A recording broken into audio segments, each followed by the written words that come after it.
So we're going to talk about minerals in this lecture. And there are two types of mineral requirements in your horse's body. There are micro and macro requirements. The micro requirements are basically the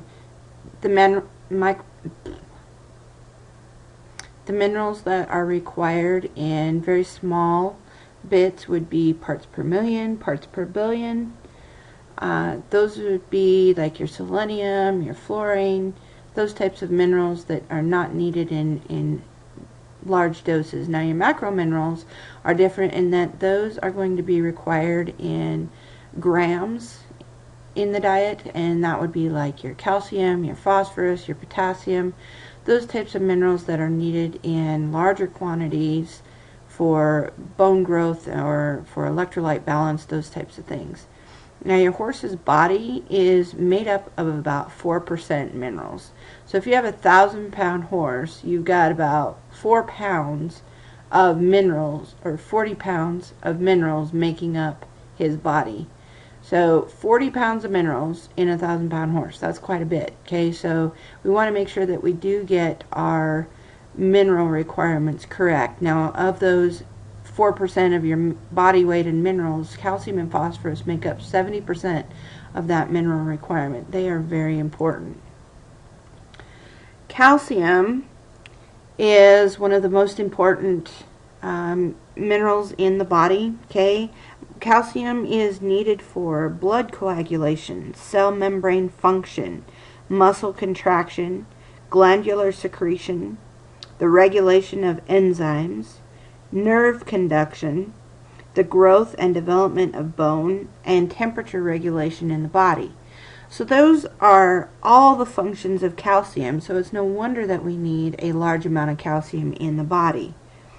Now, calcium is that important, so a deficiency in it is going to make sure that all of any that is stored in the body is going to be mobilized from your bones. That is the biggest repository of calcium in the body. So if you have a deficiency, it's going to move from your bones. Well, then what are we going to see? We're going to see weak bones, swollen joints, those types of things for a deficiency in calcium.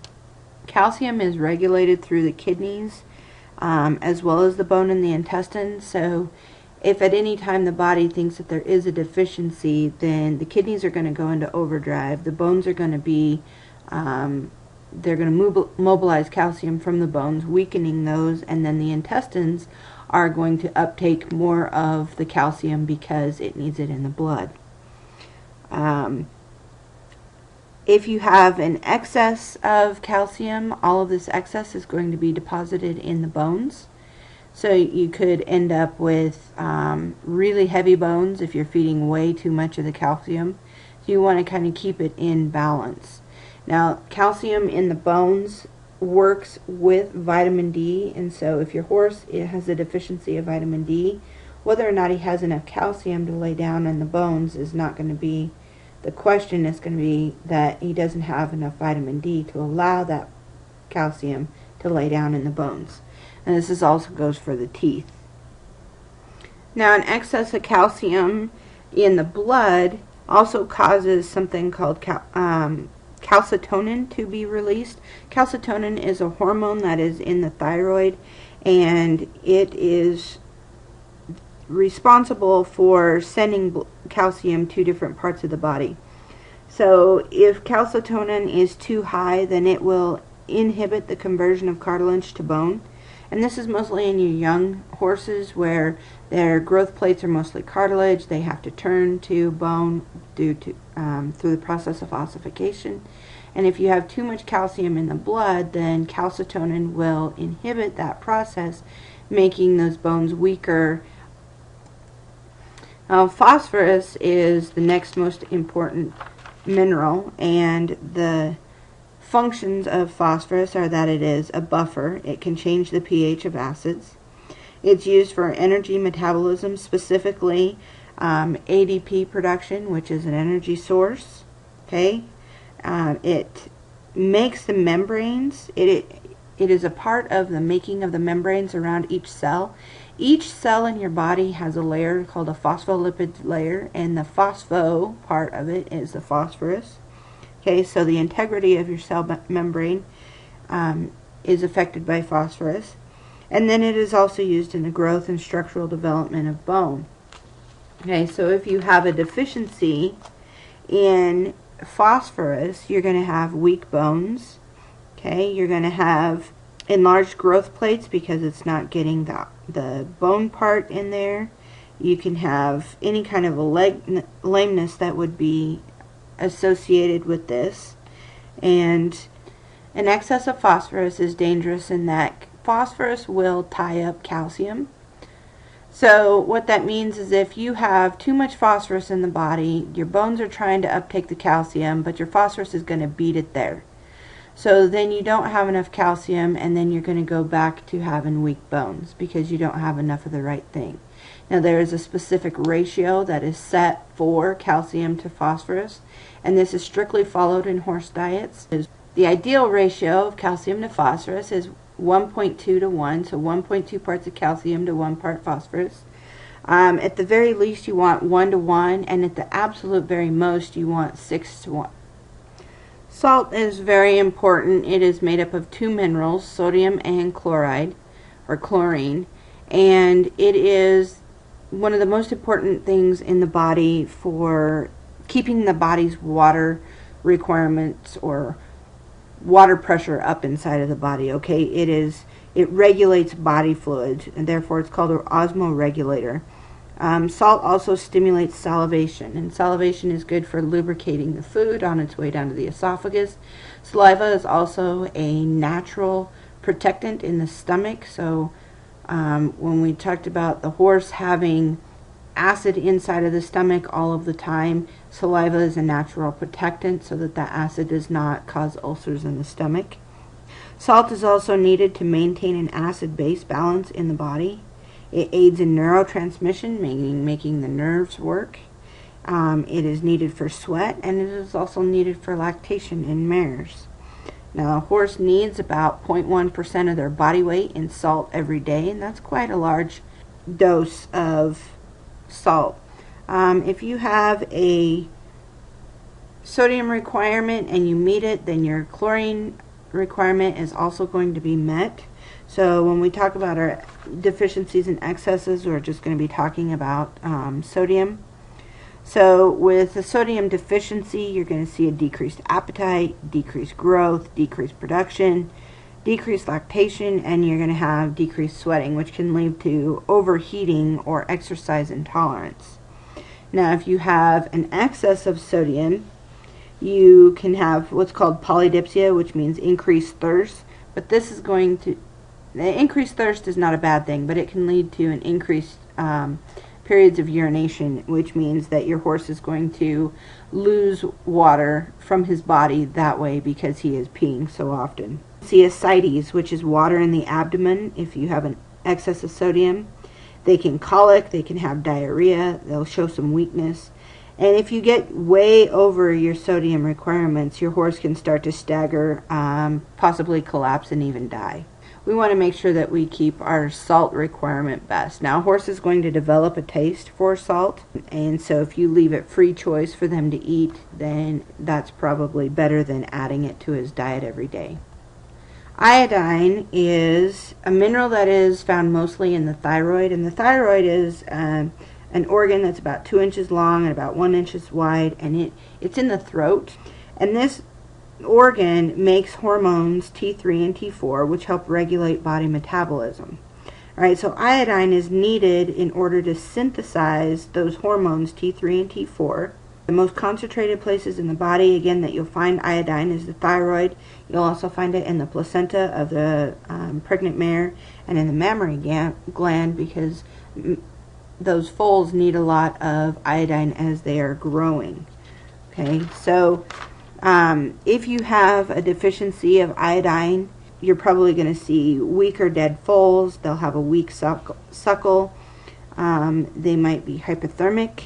And a goiter, which is a very large growth on the neck around the thyroid, okay, or an enlarged thyroid gland is what it is. And then they can have respiratory distress due to decreased surfactant production. Now this is just for your babies. So your brand new babies, if you're deficient in iodine, that's what's going to happen to them. Now if you have an older foal and his iodine requirement is not being met over time, then you can have these problems, which are delayed closure of growth plates. And this leads to all sorts of bone problems, including OCD, cysts, or any other abnormalities in the bone. They'll have a dry, lusterless coat, hair loss. They can be bald. They can have an irregular estrus when they start coming into estrus or maturity. Thickened skin, skeletal deformities, lethargy. Kid can be a little timid, maybe anorexic where they're not eating, and they're not going to be tolerant of the cold at all. So you definitely want to make sure that your young horses have the right requirement of iodine. Now potassium is another electrolyte that is needed. This one it works with sodium and it is also an acid-base regulator. And then it is also an osmoregulator, which means it keeps the fluid balance in the body stabilized as well. Now the requirements for potassium are going to change with work, increased urine output, say if you've got your horse on Lasix for competition or whatnot, or if your horse has had diarrhea, he's going to have an increased need for potassium as well. Now if you have a deficiency, you're going to see fatigue, muscle weakness, exercise intolerance, and a decrease in feed intake and growth. If you have an excess, this is going to put a lot of stress on your kidneys, causing renal disease. And the only other thing that you need to know is that an excess of potassium will exacerbate problems with horses with HYPP. And we'll get into HYPP later in the semester when we talk about diseases related to nutrition. But basically, if you have too much potassium in the diet, your horse is going to experience more bouts of HYPP than if he had a low potassium diet. The magnesium requirements increase for lactating and growing horses. And basically the thing you need to know about magnesium are the deficiencies. If you have a deficiency in magnesium, your horse is going to seem more nervous. He might have some muscle tremors. He might be staggering. He could collapse. You're going to have an increased respiratory rate. They'll sweat. They may have convulsions. So again, this is all leading to the nervous system. So magnesium is definitely important to have in there as far as the nervous system in your horse. Now, you can have an excess of magnesium, and in fact we do have a way to overdose a horse in magnesium, and that is in our euthanasia solution. And so if you get an excess of magnesium in your body, then it can stop your heart. Sulfur is the next mineral, and it is a constituent of many things, mostly amino acids like methionine, cysteine, and cysteine. It is a constituent of the B vitamins biotin and thiamine, and then it is constituent in the body in that it's found in the insulin hormone. It is found in our bones, our tendons, our blood vessels, and the vessels around our heart, and hoof, hair, and hide. So sulfur, it doesn't really have a function, but because it is in so many of things, we do have to have it in our diet. And selenium works with vitamin E and it is an antioxidant. And oxidation is basically the metabolic process by which fats, carbohydrates, and proteins are converted to carbon dioxide and water and energy to produce the energy for body functions. Okay, so oxidation is carbon dioxide and water making energy for the body to do body functions. All right, if you have a deficiency of selenium, your horse is going to be stiff, weak, listless. He might have a kind of a choppy gait. He's going to have muscle pain, heart failure, and could die from that. Okay. The other thing that can happen if you have a deficiency of selenium is you can have undigested fat in the feces. You can have inflammation of the fat in the body, meaning it turns all the fat in the horse's body yellow, and this is called yellow fat disease. You can have a decreased immune response, and you can have decreased reproduction with a deficiency in selenium. Now, if you have an excess, then it's just going to basically kill your horse. So if you have plants like milk vetch, poison vetch, golden weed, and alkaline soils, which the soils is not a weed, but if you have any of those things growing in your pastures, these plants harbor selenium, and so your horse could have an excess. Now, if they're fed an excess of selenium over time, they're going to have coronary band inflammation. They might slough their hooves. They can have depression. They'll be thin, lame, and have abnormal hooves. However, if they're fed a huge amount of selenium right away, then it's a lot faster. They're going to end up with blind staggers. They'll literally be blind. They'll wander around. They'll be incoordinated, and then they will collapse and die. Copper is the next one, and this one is involved in the bone collagen stabilization, so basically the growth of the bones. It also mobilizes iron stores from the liver, and it is needed for melanin synthesis. And melanin is another hormone in the body. The liver regulates copper, so the liver will store, move, and excrete the copper from the body. If you have sandy or swampy soils, those are going to be low in copper, so you want to make sure that if you live in a place like that, that you need to supplement it. If you have a deficiency of copper, your horse can end up getting developmental orthopedic disease, which means that the bone matrix is compromised, and they can end up with angular limb deformities or all different things. Fractures, swollen joints, that types of things from a lack of copper in the diet.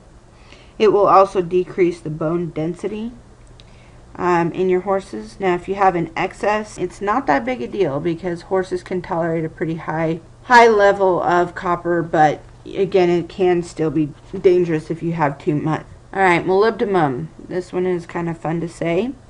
This one is an essential component of the enzymes involved in metabolism of certain substances in the body. But if you have too much molybdenum in the diet, it will interfere with copper utilization. So you don't want to make sure that you've got too much in there so that the copper will not interfere with your bone growth or density in your horse because there's not enough copper. Zinc is the next one, and it is a component of enzymes involved in protein and carbohydrate metabolism. It also helps to digest proteins. And if you have a deficiency of zinc, you're going to see a reduced feed intake, a decreased growth rate, and parakeratosis, which is small patches of rough, scaly skin. It can look kind of like bald spots, and in real bad cases, it can look like severe acne, actually. Okay, if you have an excess of zinc, it will interfere also with copper utilization, which can lead again to developmental orthopedic disease, decreased growth rate, and anemia as well. Manganese is essential for the carbohydrate and fat metabolism.